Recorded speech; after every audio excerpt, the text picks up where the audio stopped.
Information you need to know. Netflix buffering, YouTube spinning, devices not connecting, Zoom calls dropping. It's frustrating. Let's end your frustration by signing up for fiber internet in Clinton. Click the Connexus icon at DeWittDailyNews.com. Your friend in Central Illinois. Top of the morning. Thanks for being with us. I'm your host today, Seth Lawrence. The WHOW Morning Show streams to Facebook and YouTube, brought to you by Peterson Insurance, your Pekin Insurance agent in Clinton. DeWitt County Sheriff Mike Walker in studio with me this morning. Good morning, Sheriff. Morning, Seth. How are you? I am well, and I'm ready for summer. You ready for summer? Been ready. You know, the older I get, the more I'm ready for summer. The sooner, the better. You know, it's always summer for you, though. You're always traveling on vacation. No, wait a minute. What? This is DeWitt County Sheriff, not Piatt County Sheriff. Remember? Oh. Did you tell Mark I was going to be on so he listened? No, I didn't. I didn't. I totally slipped my mind until literally this second. Yeah, so you know, that's Vogelzang. Vogelzang, V for vacation. V for vacation. Go, right? Oh my gosh, right? I love it. I'm going to share that with him. I take one vacation a year and everybody thinks I'm gone forever.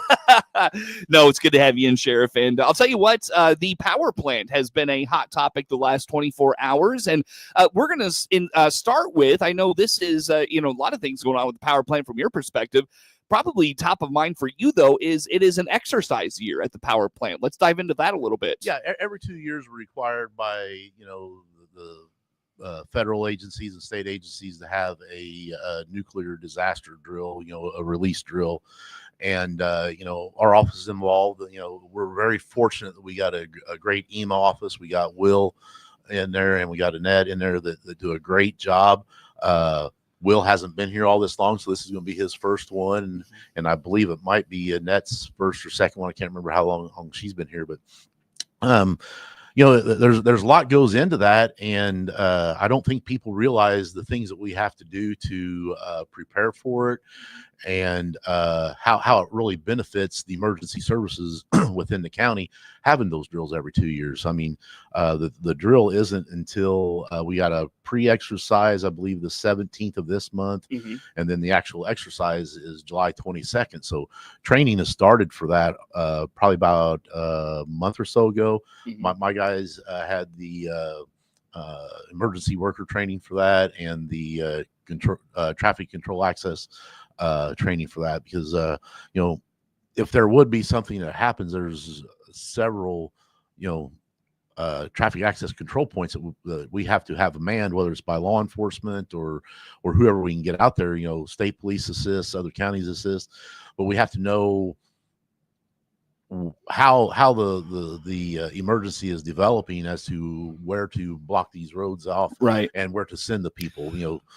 Where they go for reunification if their kids are in school and something happens and we have to evacuate the city of Clinton, where those kids are going to be going, and where to tell people where to go to reunify with their family. Do you know ahead of time what the drill is going to be? No. What happens is, like I said, we'll have a pre-exercise on June 17th, which will be just a generic exercise to get people up to speed on what's going on. People who haven't necessarily been involved with one, or people who haven't been involved very often with those. And then on the 17th, they tell us, that's the date. And then they will have the people who are the observers and the graders. They'll send them over to the dispatch center probably about 7:30, 8 o'clock, and wait for the call to come in. Nobody can be pre-dispatched or be sitting in the emergency operations center at the county building. We all have to be called to come and respond. So once that call comes in, dispatch starts making those calls, and then we respond to the emergency operations center, get checked in with our, it is actually a secure area in the county building. You have to have credentials to get into it. And then the drill starts, and they progress through the different, events, like an unusual event, side area emergency, those things, they continue to go up. One thing that they do for each agency in there, they will give us injects. So as the drill is going, they may come around and hand me a piece of paper saying that there's been an accident involving a semi and a car at this location, how are you going to respond?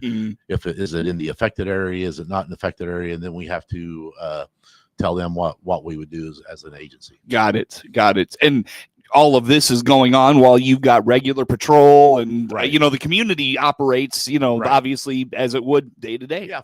Fortunately, it doesn't take away, from the patrol aspect of it. We do have to have someone come over, that's on patrol, come over, and at some point during the drill, and we will tell them, okay, you're being dispatched to this traffic access control point.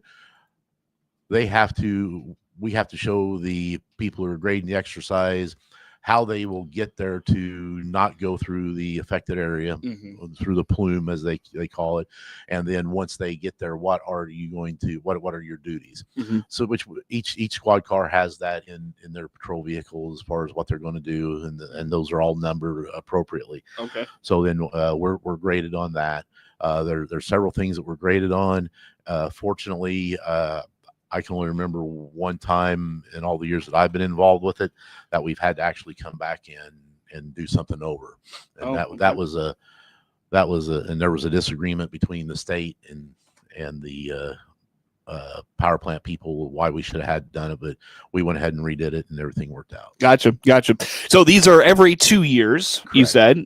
Now, are there like continuing education things you do in those 2 years to prepare for the next exercise? What does some of that look like, Sheriff? Not necessarily. I mean, it's one of those things that there are things that we do throughout the year that is not necessarily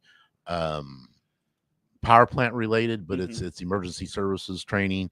We had a drill last year where they set up a bus accident out at the Clinton Auto Auction. Lance Schmidt was generous enough to let us use his property.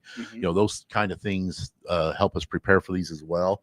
One thing that benefits the emergency services in DeWitt County by having these drills is it prepares us for any other kind of emergency or natural disaster. Because if we would say have a tornado come through, we can set that EOC up and change all of our stuff from nuclear disaster to a tornado or a natural disaster. When we had the shooting in Kinney, we basically set up an incident command in the Kinney Fire Department, and we used a lot of the same things and procedures there that we use in the OC. We use some of the same terms that we used for nuclear disaster, like shelter in place and those type of things, because those are things that people in our community hear a lot about this time of year. Shelter in place, you stay inside so you're not affected by those things. So we use those terms when we need to, because people are familiar with them to somewhat. Gotcha. Now, one thing that does, and I think this will be in 2027, the next drill will be what they call a hostile action based drill, which gets a little more in depth with basically what that is. Instead of a nuclear release, that is a hostile action occurring at the plant. For example, it's a terrorist attack it or something like that. So then not only do we open the EOC, but we also have to have an incident command post where emergency services also report and make some decisions as things are happening as far as the hostile action. And you've done those before too, right? Yeah, we did one back in 2017, I believe. No, 2015, I believe. Oh, okay. Got it. That was the last time we did one. Gotcha. Very good. So that exercise, are you able to say the dates on when that'll we're having be? a pre-exercise on the 17th, and the full exercise will be July 22nd. So, if people see a lot of FEMA vehicles or IEMA vehicles around on those dates, there's no emergency. Those are the things that are happening. This just does not affect DeWitt County. It affects Macon County, Piatt County, McLean County. They all have a role in this as well. Wow. McLean County has a reunification center. Macon County has a reunification center. Macon County also has a Maroa Fire Department as a decontamination area, and Piatt County is also involved as well. Gotcha. Interesting stuff. Very good, Sheriff. Well, that's we'll keep that on the radar and look for details on that as it comes about. And so with that, I know Dwight County Sheriff, by the way, Dwight County Sheriff Mike Walker in studio with us here for this morning. I know yesterday news broke of some big news out of the power plant as well regarding Meta and some development they're going to be doing, some partnership and business with Constellation. That's exciting stuff. Yeah, that came. We've been hearing rumors about some different things happening out there, and then when that came out, I'd heard about it, and then I saw it on Fox News and then some other news outlets, and not only is that a great thing for Clinton and DeWitt County, I think that's a great thing for Central Illinois, because my understanding is they're going to be doing some things with, I believe, what they call a micro reactor. I'm not real familiar with exactly what all they're going to be doing, but they're going to increase the production.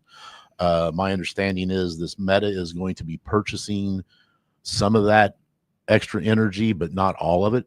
So it's going to increase the output of energy out there at the power plant.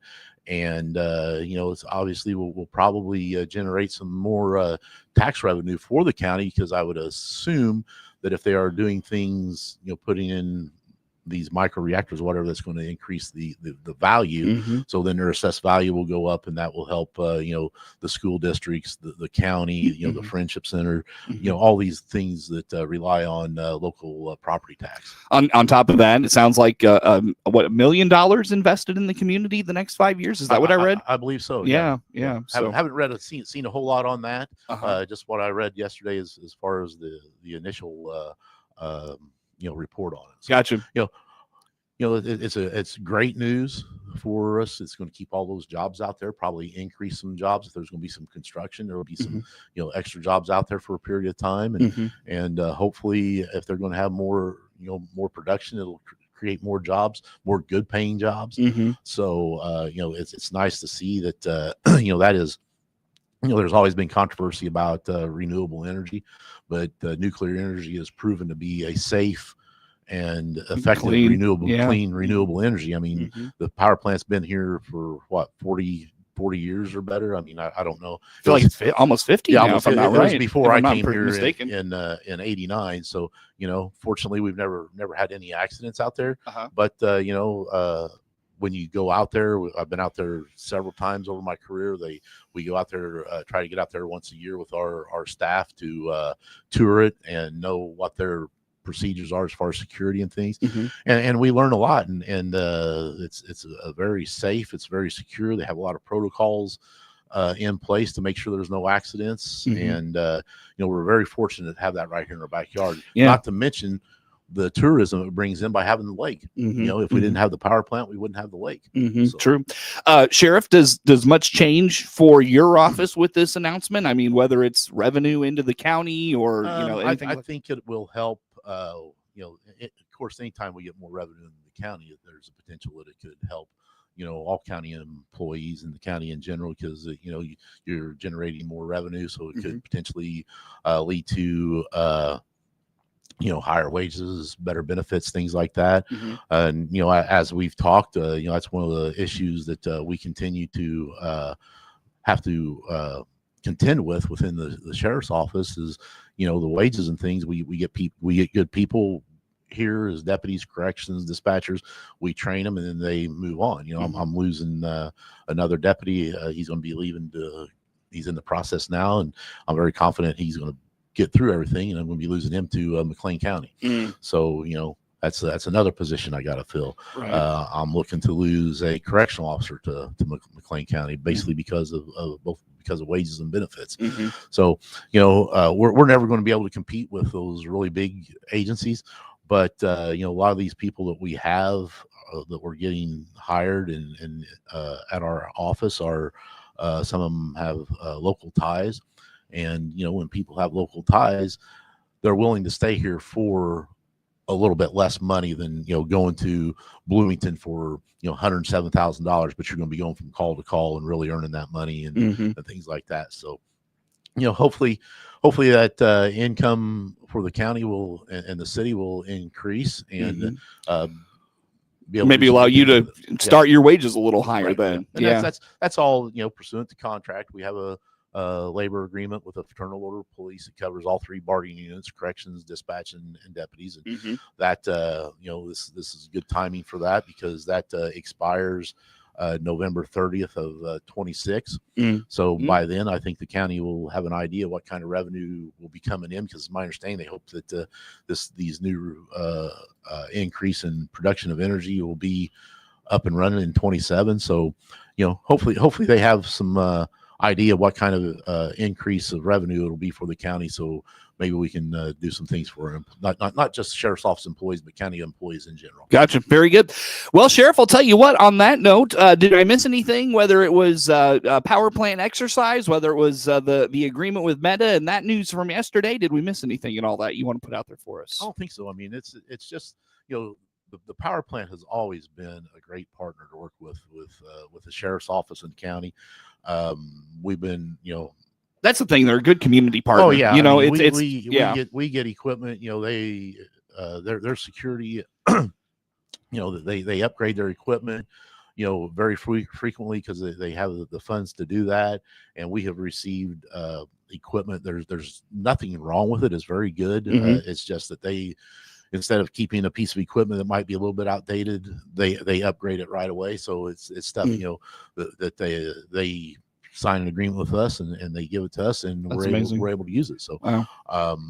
We've that continues. We've had a great, like I said, I've been here since 1989. We've had a great relationship with the security forces out there. We're obligated to provide them with, if there's, in case of emergency out there, we're obligated to provide them with 2 deputies within a certain amount of time. And we're able to do that. They know what kind of equipment we have that we can use to support them. Obviously, if there's something inside the building, inside the power plant itself, we're not going to be much help to them, because that's a big place out there. I'm not going to be able to send a deputy in there and say, go find the bad guy, because there's so many places to go. We don't know now if they're short staffed, or we can get people in here. We could, partner with a security force and be aid and assistant backup for them. But our job, if anything ever happens out there as far as hostile action base or anything like that, is going to be secure a perimeter and not allow any other people inside there. Gotcha. Very good. Well, Sheriff, on that note, let's break. Come back with some more. DeWitt County Sheriff Mike Walker in studio with us. More to come on the morning show.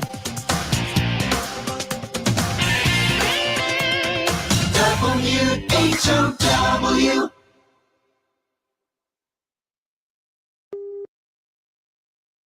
Let's check the opening numbers now at the Chicago Board of Trade on this Wednesday. Jim Taylor, RFD Radio Network. Corn, beans, and Chicago wheat all starting the day in the green. July corn opening 4.45 3/4, up 7 1/4. September corn 4.29 1/4, up 5 3/4, and December corn 4.44 1/4, up 5 3/4.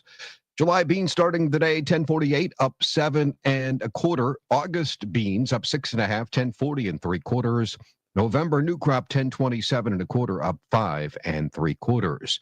July Chicago wheat 5.37 3/4, up 1 3/4. September wheat up 1 1/2, 5.52. December wheat 5.74, up 1 1/4. July bean meal $296.90, up 2.40, and July bean oil down 12 cents, 46.68. Opening numbers on this Wednesday. Jim Taylor, RFD Radio Network. Baum Chevrolet Buick offers full transportation options while giving you peace of mind. This is Scott Baum from Baum Chevrolet Buick here in Clinton. This is what we do every day. We listen to you, give you options for routine maintenance, major mechanical problems, or collision repairs with a staff that's knowledgeable to find the best option for you. Baum Chevrolet Buick, your full service dealer. See us at BaumChevyBuick.com right from the start. SIU Family Medicine wants the best health for you and your family. Be a champion. Protect your loved ones. The SIU Center for Family Medicine of Lincoln is accepting new patients. Click their icon at DeWittDailyNews.com to schedule your appointment. Hi, I'm Brett with Central Cremation Center. We're proudly offering pet cremation services to help keep your faithful companion close to you. Learn more about our pet services by clicking our icon at DeWittDailyNews.com. Your friend in Central Illinois, WHOW. It's WHOW. Once again, a good morning. Thanks for being with us. I'm your host today, Seth Lawrence. The WHOW Morning Show streams to Facebook and YouTube, brought to you by Peterson Insurance, your Pekin Insurance agent in Clinton. DeWitt County Sheriff Mike Walker in studio with us. Sheriff, you mentioned the staffing situation for your department there in our first segment. Dive more into that with us. How are things going there? Well, on the patrol side, we're technically short one deputy right now, but I did hire a correctional officer to fill that slot, and he is currently at the academy. I believe this is week 5 of 16 for him, so he's got 11 more weeks down there. Like I said, I'm probably going to lose another deputy. We did interview a couple people for that position, but unfortunately, I don't know if they'll be available by the time we get through this process, because they got experience and they've applied at other agencies. So, hopefully we'll know soon what the status of his position is going to be, so we can start looking to get that filled.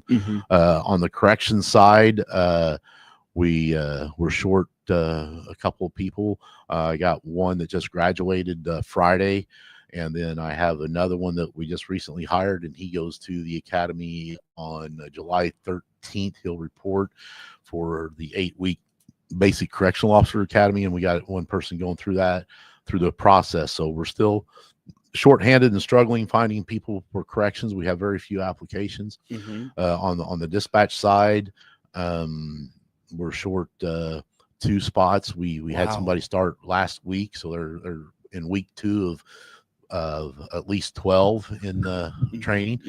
We do have a couple people that applied and are going through the process. So one thing we did back in April, we did lack of a better term, call it a job fair hiring event for corrections and dispatch, and it was received very well. We had about 12 or 13 people show up. About half of them were interested in corrections, and half of them were interested in dispatch. We did get one person hired on dispatch and corrections from that event. We got some other people that weren't able to attend but heard about it and have applied. Unfortunately, we did have some people that applied that through the process were eliminated through one way or another. It's a very intense process. Have to go through a background investigation, have to go through a psychological evaluation for both of those, and then a physical, pre-employment physical. So, whether it's we find something in their background, or they go to the psychiatrist and they find something and tell us they don't think they're, it would be a fit, or we got an issue, it eliminates people. But, the thing is, one thing that I can say that we have not done, since I've been in office, and even prior to myself being in office, is we have not lowered our standards in order to get people. We've kept our standards high.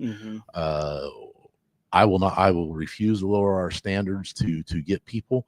There was just legislation come out of Springfield that as far as deputy sheriffs and police officers, the background process and the hiring process is going to be more stringent. It's going to be set by state statute. Fortunately, when I look at that, it's really nothing that we haven't already been doing as an agency. So it's really not going to affect us. There's a few things we got to do.